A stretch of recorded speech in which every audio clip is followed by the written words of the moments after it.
I know. Okay, you guys, you ready to go? See, this is why I need you in the room.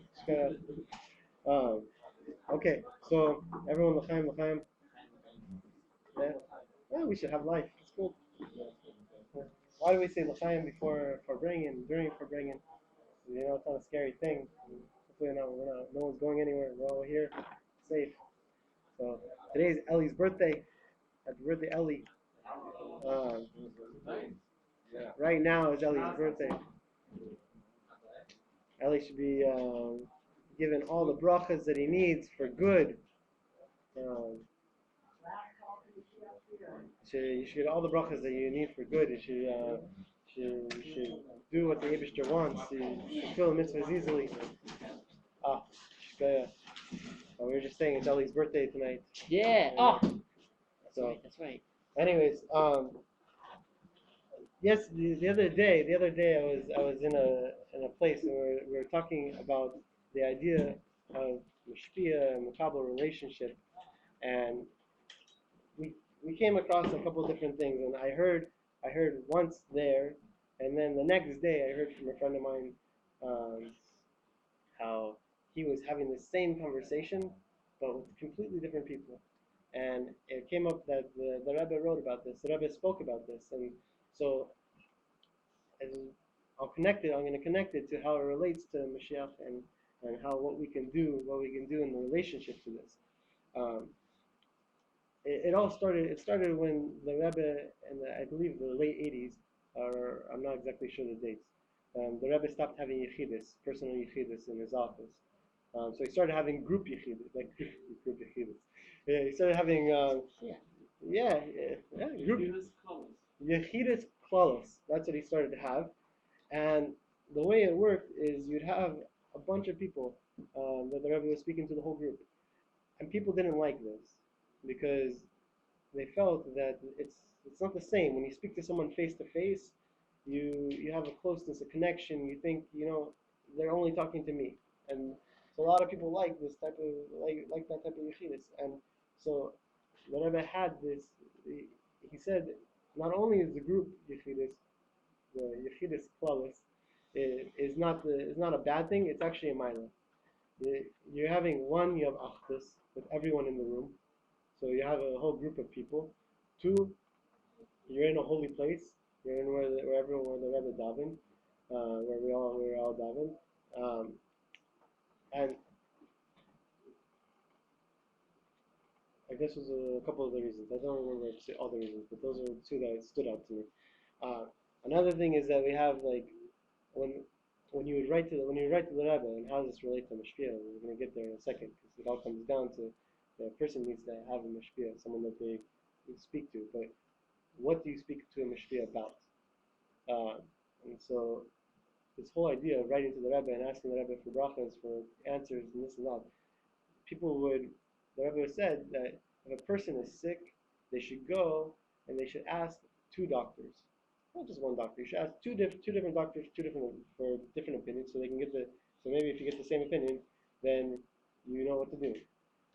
If you have a third opinion, if there's two different doctors and they both give you different opinions, then you go find a third doctor. Why? So you go with the right. You go with the majority of the situation. If you have a question when it comes to your livelihood or where you should move or where you should be in life, you speak to your friends. Speak to your friends who know. Obviously, these are people that are like frum yidden, that are yir shemayim, and they're thinking in these directions. You ask them what to do, and try to ask two friends, and they'll direct you. They'll direct you on to where to go on the proper path. If you have a question when it comes to where am I holding in regards to where am I holding right now as far as me, am I growing in my Yiddishkeit? What do I need to be doing? Did I do the wrong thing? Did I steal by accident? What did I do? Oh my gosh! And questions like this, you go ask a Rav. It says in Pirkei Avos. It says in two places. I don't have the. Do you know the places? Oh, okay. Two places it says to ask a Rav.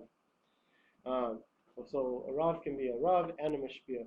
The Rebbe said that you should ask your Mashpia. Your Mashpia is someone who's your Shemaim, who knows Halacha, and can answer your questions both in in directions and give you places to go in life. So when asking these questions to your mashpia, how do you know? So what's the difference between asking a question to a mashpia and asking a question to the rabbi? It's a big difference, obviously, but at the same time, it's not such a big difference. So, because some of us say, not the if the Rebbe is not physically here and we can't actually speak to him face to face, then this is the problem that they're having. So we learn a couple different things. One that when you have questions on service of Hashem, you ask your mashpia. So one thing that the Rebbe hated, and I don't know if any of you guys do this. If you write a letter, you ask the Rebbe for you ask the Rebbe a question. I have a question. We all have questions. You go and you write a poem. You send it over. You send it over to the Rebbe, and what do you do? Do you wait for a response, or do you go and try to do it anyways? Yeah, it's a good question. So the Rebbe said specifically that you don't wait. You ask the question, you send the Rebbe the question, and you continue with the directives that we already have.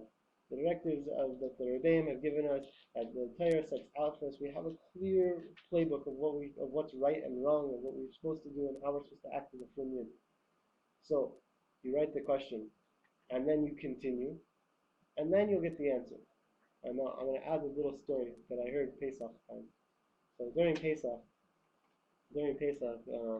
it was just last Pesach, and I was at a table, and the rabbi, well, not the rabbi, one of the people at the table, David Kasharin, and he told the whole table, because it was the second night of Pesach, and we all know the second night of Pesach, the matzah refers to bread of healing, refuah, exactly.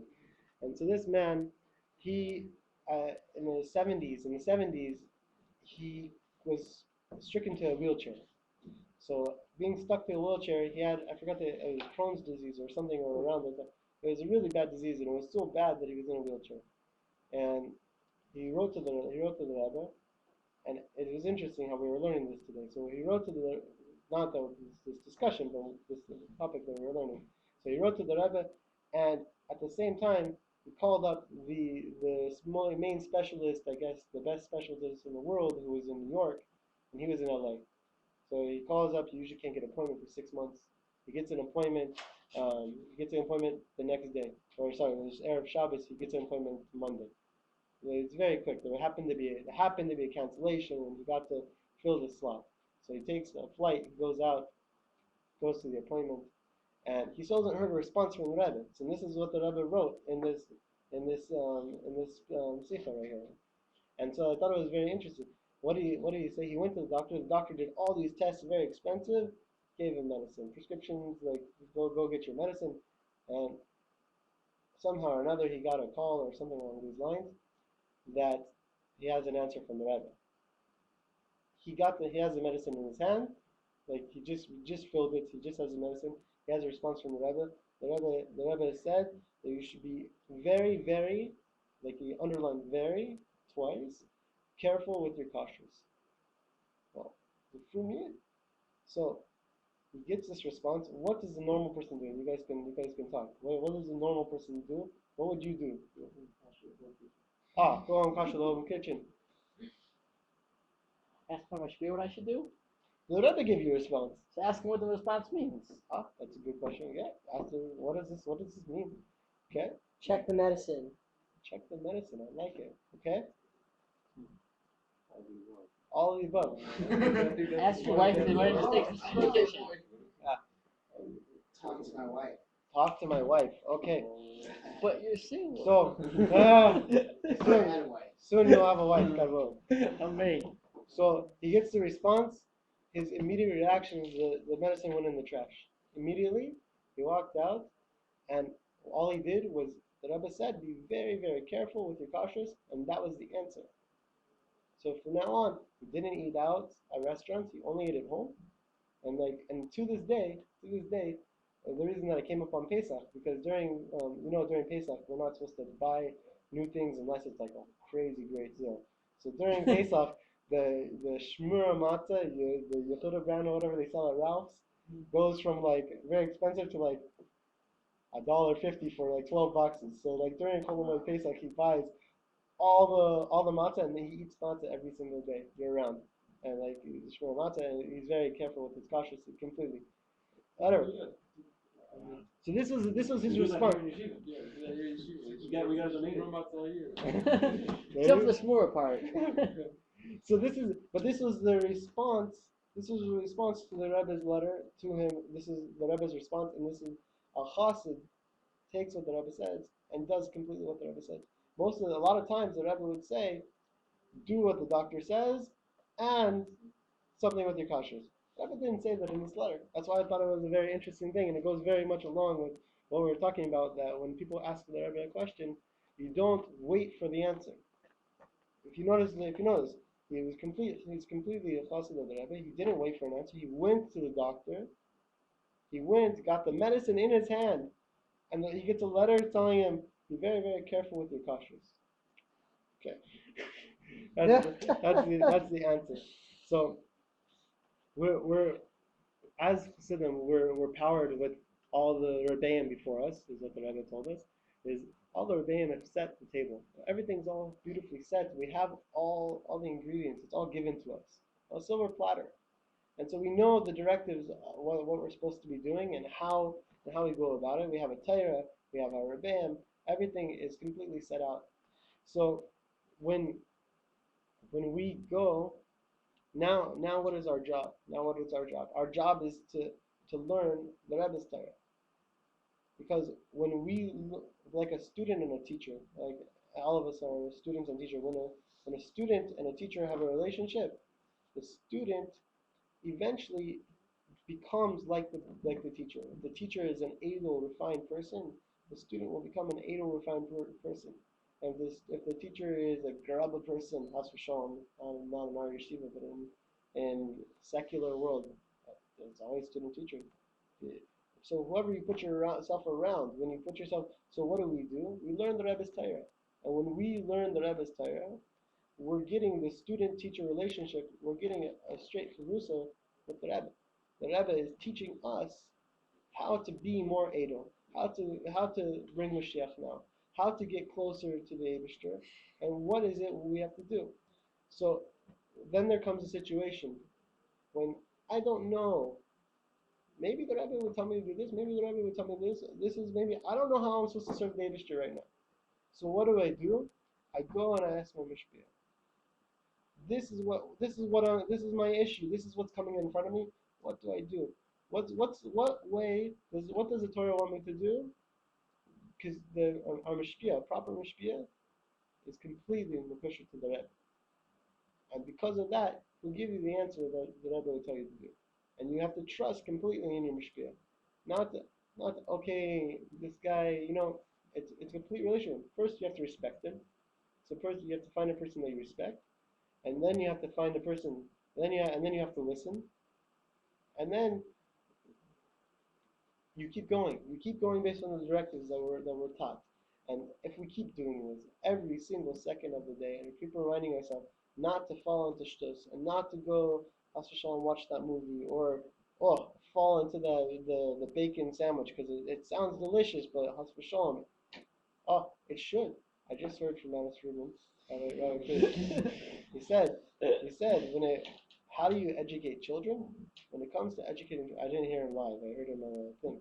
How do you educate children? When you come to educate children, you have to do it by way of, when they come down, they say, you can't tell them this challah vacuum tastes horrible. You're gonna hate it. This non-kosher candy tastes horrible. Don't eat it. Because what happens, Has V'Shalom, when they slip up and they eat it by accident? Oh, this is much better. Tati's a liar. Tati's a liar, Has V'Shalom. But Averas feel good. Averas feel good. For the moment. No, they don't. Yes, they do. Some of them. A person doesn't sin unless they think it's gonna feel good. The person is gonna eat this candy who's chas v'shalom not kosher. The only reason they're gonna eat it is because they think it tastes good. And then if it does taste good, so what's the reason we don't do Averis? God said so. Don't. God, it's not because it doesn't feel good. So and that's what we need to learn. And then also we need to realize. We have to realize that something just in life we're gonna have all these obstacles. And you're gonna want chas v'shalom. Maybe not you. None of the guys in this room are gonna want. But a person may want maybe a little white lie. No, we don't lie. It's not because maybe we think we're gonna get out of it. No. Averas feel good, and we don't do them because God says so. And knowing that, when God forbid it happens, your child or your family will have easy time coming to you and saying, "I did this thing. I messed up." Because it's very easy to say I messed up.